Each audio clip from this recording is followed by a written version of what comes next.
After 4 years of being together, the man I thought I'd marry looked me in the eye and said, "You're not worthy of being my wife." Stick with me while I share my story, and if it touches you, don't forget to support our channel by hitting that subscribe button, dropping a like, and sharing it with the people you care about. My name is Emily Carter. I'm 28 years old, and I work as a nurse. I've always been someone who puts others first, whether it's my patients, my family, or the man I thought I was going to marry. His name is Daniel Miller, 31 years old, a financial analyst who always talked about how he was climbing his way up in the business world. When Daniel and I first met, everything felt like it was out of a movie. He was charming, smart, and ambitious. He would bring me flowers at the end of a long shift, listen to me complain about my patients, and tell me that one day we'd have a house with a porch swing and 2 kids running around the yard. My family adored him. My mom said I finally found someone who treated me like a queen, and my dad shook his hand with pride. For 4 years, everyone around us believed we were the perfect couple. Honestly, so did I. When he proposed, I cried like a little kid. I thought all the sacrifices I made in our relationship, supporting him through tough times, helping him pay bills when his career was still shaky, were finally worth it. I thought we were stepping into a new chapter together. I spent nights after long hospital shifts scrolling through wedding ideas, imagining the dress, the flowers, the music. I wanted everything to be beautiful, but the cracks started showing once the planning began. At first, it was little things. I'd suggest a flower arrangement, and he'd wrinkle his nose. I'd show him a dress I liked, and he'd say it wasn't sophisticated enough. He started making comments that stung, but he'd always laugh them off as a joke. He'd say things like, "Emily, don't take it so seriously. I just want our wedding to look like it belongs in a magazine." The problem was, it didn't stop there. He began comparing me to other women I didn't even know. He'd tell me how polished the wives of his coworkers looked, how their hair and makeup always seemed flawless, how they carried themselves with this elegance that I supposedly lacked. Each time he said something like that, it chipped away at me. I'd go to work, tired from a 12-hour shift, and wonder if he looked at me and saw someone less than. I told myself he was just stressed, that wedding planning can bring out the worst in people. But deep down, something felt wrong. The man who once told me I was his everything now looked at me with critical eyes, as if I was a project that needed fixing. And though I didn't want to admit it yet, those small cracks in our picture-perfect love story were about to split wide open. It started with small remarks that I brushed off, but they grew sharper as the days went by. I remember showing him a dress I had my heart set on. It wasn't the most expensive one, but it felt like me. I slipped it on, twirled in front of the mirror, and waited for him to smile. Instead, his lips tightened and he said, "It looks plain. Don't you think you should choose something more elegant?" I laughed awkwardly and told myself he was only trying to help, but the sting stayed. Soon, it wasn't just the dress. When we talked about the guest list, he nitpicked every name I suggested. He didn't want my childhood friends there because, in his words, they don't really add anything. When I brought up inviting a couple of co-workers from the hospital, he dismissed them too, saying it would feel out of place to mix them with the people from his firm. I started to feel like the wedding wasn't about celebrating us, but about curating some polished image he wanted to present to the world. Then came the comments about my career. Nursing has always been more than just a job to me. It's who I am. But one evening, after a long shift, he looked at me and sighed. Sometimes I wonder if you'd be happier doing something lighter. All that running around, those messy scrubs, it doesn't exactly scream future wife material. I stared at him, unsure if I had heard right. He quickly changed the subject, but I couldn't shake it. For years, he'd told me he was proud of what I did. Now, it sounded like he was ashamed of it. I tried to explain away his words. He was under pressure at work, juggling deadlines, and maybe the stress was spilling over into our conversations. I told myself every couple goes through rough patches during wedding planning. But late at night, lying awake, I could still hear his voice picking me apart piece by piece. The comparisons were the worst. He started bringing up women from his office, casually at first. "You should see how Madison carries herself at meetings, always so put together." Or, "Sophie has this classic style. She knows exactly how to dress for any occasion." At first, I laughed it off, thinking he was just making conversation, but the pattern became impossible to ignore. Each time he mentioned one of them, it felt less like a story and more like a standard I was failing to meet. One evening, after a particularly tense discussion about wedding photos, he leaned back, crossed his arms, and said, "You just don't fit the image of the wife I pictured for myself." The words hit like a slap. I sat there frozen, trying to understand if he realized how cruel that sounded. He didn't take it back. He didn't soften it. He just looked at me as if he'd spoken some undeniable truth. And in that moment, the perfect life I thought I was building with him started to feel like it was slipping through my fingers. The argument started in the middle of the evening, when we sat down to go over last-minute wedding detail. I had a notebook open on the table, pages filled with lists and reminders I had been carefully working on for weeks. Daniel barely glanced at it before pushing it aside. His jaw was tight, his voice sharp, and there was no trace of the man I had once known. At first, we went back and forth about something small, the seating chart. I wanted to keep families together, while he insisted it should be arranged according to status. His tone grew colder with each sentence. I tried to keep my voice steady, but frustration bubbled up. I reminded him of the nights I stayed up helping him polish his resume, the mornings I cooked breakfast so he could rush off to interviews, the way I always believed in him when his career hadn't yet taken off. Instead of softening him, it only made him snap. That was when he leaned across the table, eyes hard, and spoke words I'll never forget. "You're not worthy of being my wife. I need someone who matches my lifestyle." The air went silent. I felt like the floor had dropped out from under me. My ears rang, my chest tightened, and for a moment I couldn't even breathe. After 4 years of giving him my loyalty, my love, and my support, he cut me down with a single sentence. I tried to speak, but my throat closed up. The man who once held my hand when I was exhausted after a night shift now looked at me like I was beneath him. Humiliation washed over me, burning hot, then cold. I couldn't stop the tears that blurred my vision, and I hated that he saw them. He didn't flinch. He didn't take it back. He sat there, calm, as if he had only stated a fact. The argument was over. He stood, straightened his jacket, and said the wedding was off. Just like that. Years of planning a future together ended in seconds. He didn't look guilty. He didn't even look sad. He looked relieved. I packed my things that night.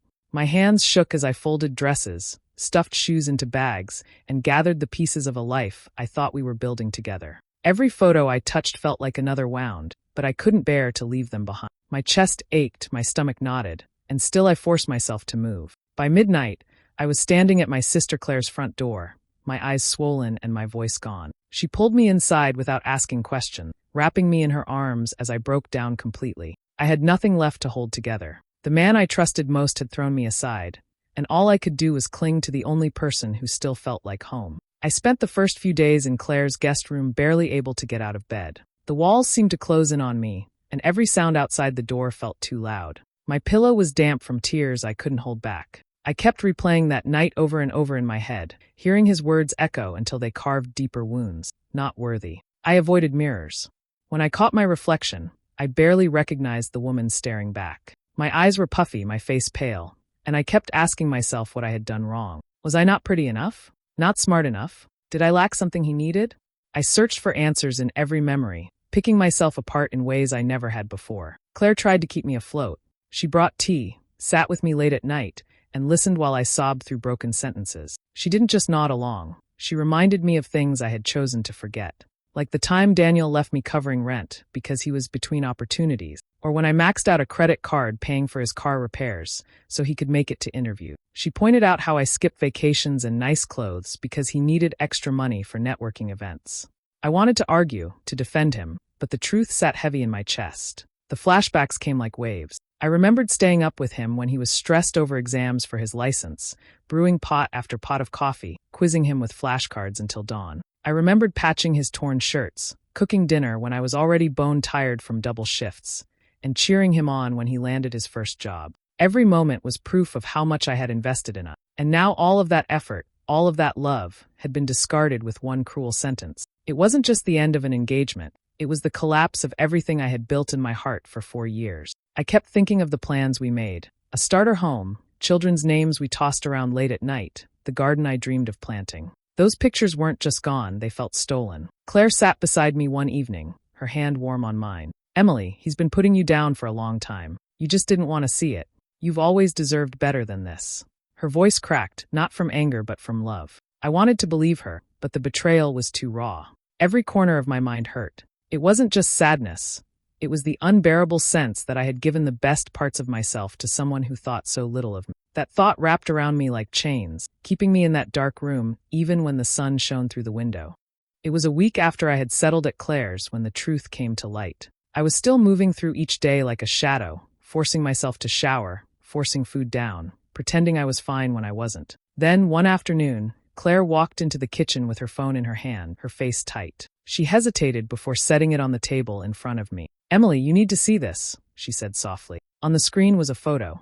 Daniel stood at a restaurant table, his hand resting on the back of a woman's chair. She wasn't just any woman. She radiated a kind of poise that was impossible to miss. Her hair perfectly styled, her dress tailored, her jewelry subtle but clearly expensive. They looked comfortable, almost intimate, as if they belonged together. My stomach lurched. Her name was Madison. Claire explained that she worked at Daniel's firm, came from an old-money family, and was often seen at high-end social events. She was the kind of woman who never had to check price tags, who grew up knowing how to glide through rooms filled with crystal glasses and whispered deals. And suddenly, everything clicked into place. The comparisons, the cold remarks, the way he said I didn't fit his image, they weren't random jab. He had already decided what he wanted, and it wasn't me. He hadn't just questioned my place in his future. He had already replaced me with someone who fit his shallow fantasy. The realization sliced deeper than his cruel words ever had. He hadn't been dissatisfied because of who I was. He had been searching for someone else while standing next to me. All those nights I stayed up worrying about what I could have done differently. He was probably with her, feeling no guilt at all. Tears burned my eyes, but this time they didn't fall the same way as before.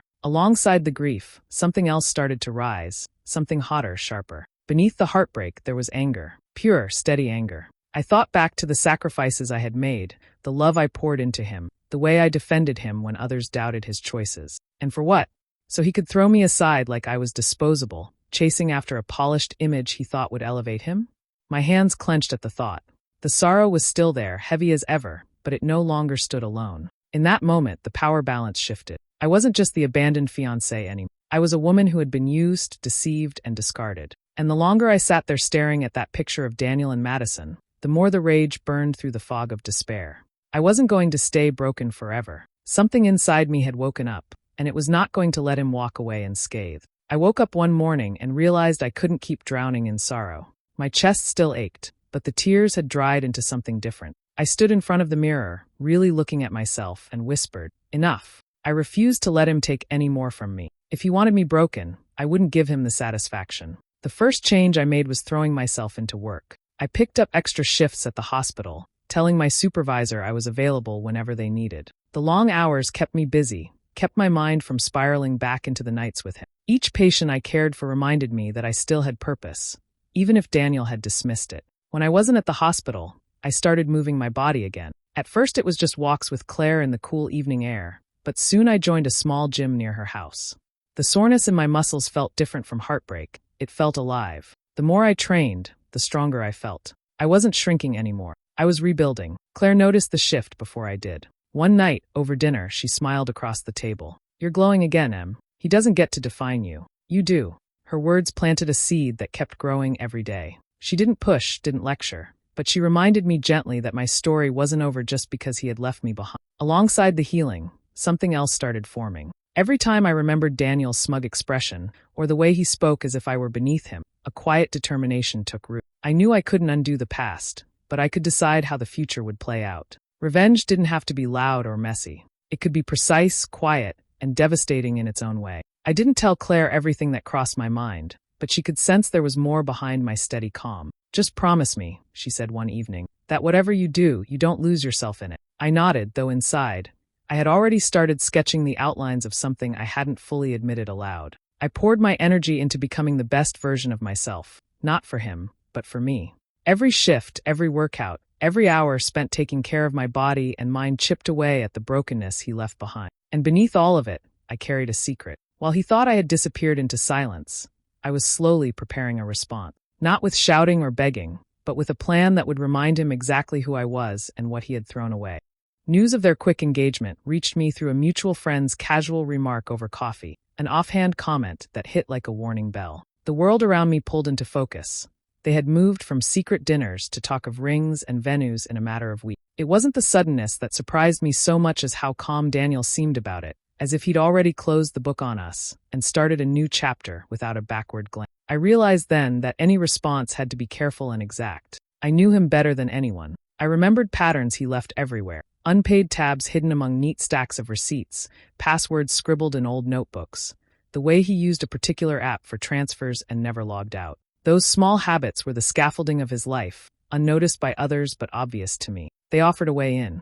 At the firm, whispers drifted through the grapevine, rumors about aggressive deals and accounting tricks. I had heard fragments before when he vented late at night, frustrated and tired, admitting shortcuts he took to make numbers look clean for a report. He had justified them as temporary fixes, necessary for ambition. Back then, I defended him, telling myself those were sacrifices for a future we'd share. Now, those memories felt like evidence waiting to be gathered. I started methodically collecting anything that could show the truth. Old envelopes in his apartment held transaction slips I remembered paying for. Email threads archived in folders he never organized contained casual remarks about bonuses and client expenses. I sifted through shared bills and found transfers that didn't line up with what he'd told me. Texts he thought deleted were still floating in backups on devices I had access to. Little by little, a picture formed, one that didn't match the polished version he presented at dinners with Madison and her circle. No dramatic scenes, no confrontations. I worked in quiet, like assembling a puzzle in the dark and turning on the lamp only when the corner pieces clicked into place. I made copies of dated receipts showing purchases he'd pretended were for work, but that matched luxury stores and fine dining. I printed messages where he discussed smoothing figures with a colleague, the kind of casual language that revealed risk, not just ambition. I saved invoices that bore his initials and signatures, alongside notes of reimbursements that never happened. Keeping this to myself was harder than I expected. There were nights I almost called Claire to tell her what I'd found, but I held back. The plan needed to be airtight. One loose edge could let it all unravel. I watched them from a distance, photos in society pages, his confident posture at events, and felt a strange mixture of contempt and pity. He had chosen the glitter and the shadow of power over the messy, honest life we'd built together. When the stack of documents finally sat on my kitchen table like a small, undeniable dossier, I felt something settle. It wasn't triumph yet. It was a readiness that steadied my hand. I had turned the helplessness into a tool, converting hurt into a careful, precise response that would speak for itself. The next moves would need patience and precision. For now, I had what he thought I didn't, proof that beneath his smooth surface, his world was more fragile and flawed than anyone around him believed. The closer their ceremony drew, the more I refined every step. The file I had pieced together sat locked in a folder, ready to be placed where it would do the most damage. Timing was everything. Sending it too early might give him a chance to cover his tracks. Too late, and the spectacle I envisioned would never take shape. The sweet spot was obvious, the eve of his grand performance.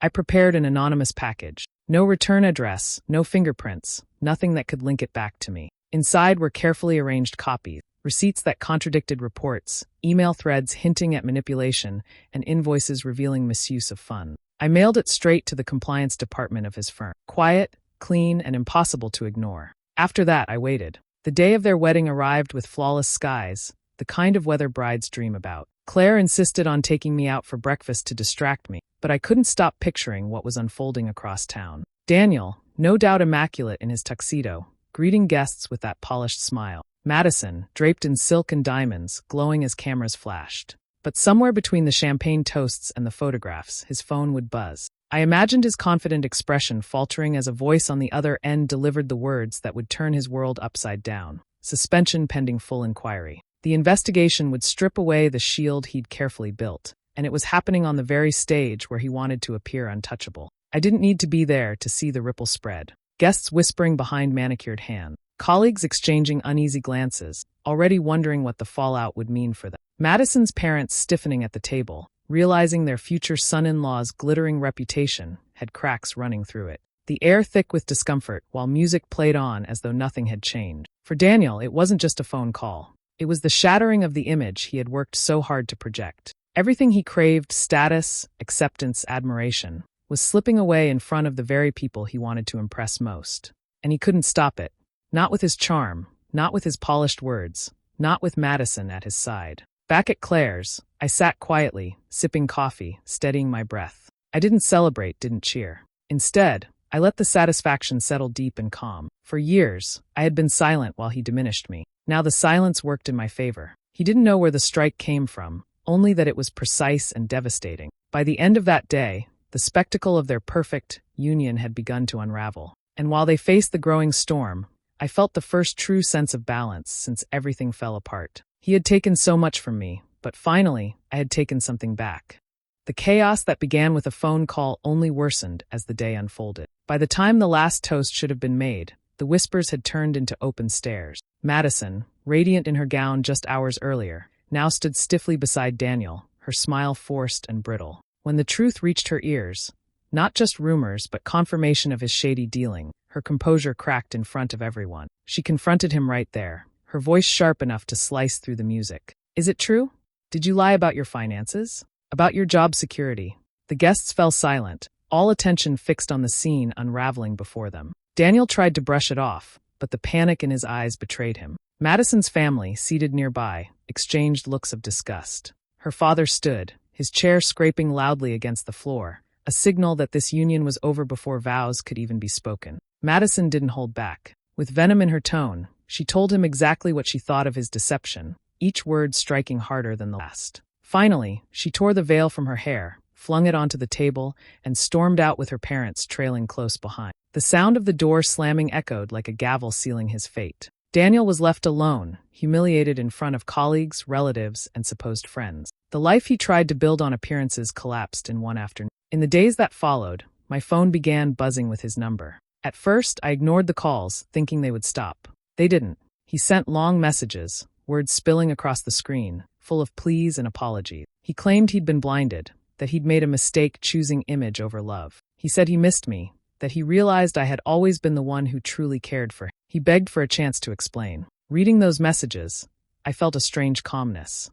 The old me would have been tempted to listen, to find some shred of the man I once adored. But that part of me no longer existed. His downfall wasn't mine to fix. I didn't know him comfort, or understanding, or a second chance. Every time I saw his name flash on the screen, I remembered his voice telling me I wasn't worthy. And I remembered how it felt to finally breathe free of him. So I deleted each message, one after the other, without replying. His voicemails went unheard, his number eventually blocked. He had chosen his path, and I was no longer on it. There was power in that silence, power I had never known when I was with him. By turning away without a word, I reclaimed the dignity he once tried to strip from me. He could carry his shame alone. I had carried enough for both of us already. The seasons shifted before I realized how much time had passed. What once felt like endless nights of grief had turned into steady mornings filled with purpose. At the hospital, my dedication didn't go unnoticed. A supervisor called me into her office one afternoon, a smile on her face, and offered me a promotion. The recognition was more than a title. It was proof that the work I poured myself into mattered, that my worth had never depended on anyone else's approval. Outside of work, my days began to take on a rhythm that belonged entirely to me. I spent weekends exploring trails with Claire, feeling strength in my body I hadn't known before. I decorated the small apartment I rented, filling it with plants, colors, and laughter that came from friends who visited often. Slowly, the emptiness Daniel left behind was replaced with something richer. Independence and a quiet pride in the life I was shaping. Meanwhile, word of his downfall reached me in fragments. A colleague of his mentioned that he had been let go after the investigation deepened. An old acquaintance whispered that Madison had cut ties completely, her family refusing any association with him. The man who once stood so tall in his tailored suits now carried a reputation marked by suspicion and disgrace. His circle of admirers had thinned, leaving him isolated in the very world he fought so hard to impress. I didn't celebrate his misery. I didn't need to. Watching from a distance, I understood something he never could. True success isn't built on appearances or wealth or chasing status. It's built on character, loyalty, and the way you treat those who stand beside you. In every way that mattered, he had failed. One evening, walking home after a long shift, I caught my reflection in a shop window. I stopped, studying the woman staring back at me. Her posture was steady, her eyes clear, her face no longer weighed down by sadness. For the first time in a long time, I truly saw myself, not as someone broken or discarded, but as someone whole. The thought settled in me with quiet certainty. I had always been enough. The sacrifices I made, the love I gave, the strength I carried, none of it was wasted. The truth was simple. Daniel never deserved me. His inability to see my worth didn't erase it. As I continued down the street, city lights glowing above, I felt no trace of the chains that once held me back. The chapter with him was closed, and I wasn't looking over my shoulder anymore. My steps were firm, my head high, each movement forward a choice I made for myself. And with that, I walked into a future that belonged only to me, free, unburdened, and finally whole. Do you think I made the right choice by walking away, or should I have given him another chance? Let me know in the comments. I'd love your thoughts. And don't forget to subscribe and hit the notification bell.